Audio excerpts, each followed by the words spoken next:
Hurricane Fiona devastating the island of Puerto Rico this week. The U.S. Coast Guard sharing this video of crews assessing the damage from the skies this week.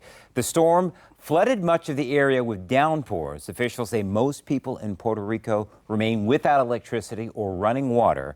Homes surrounded by water, a flooded airport runway, and a car caught in a flood were all visible from the air.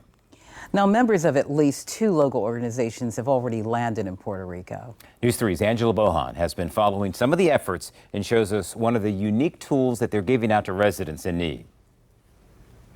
You can see, on the Hunger Strike Force side of the warehouse. From a warehouse full of supplies here in Chesapeake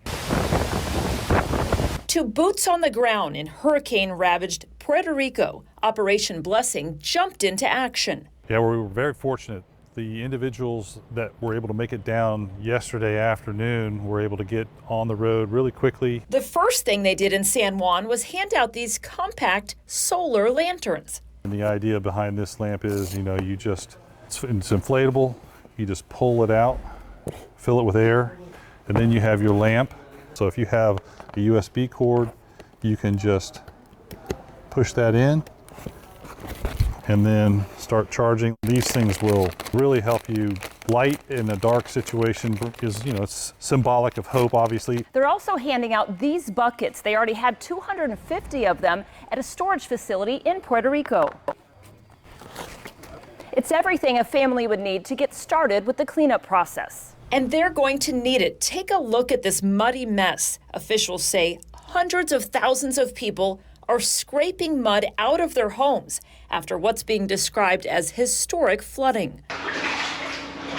And Portsmouth-based Mercy Chefs is also on the island, working to provide warm meals to those in need. From there, we'll receive that food and start cooking as soon as possible.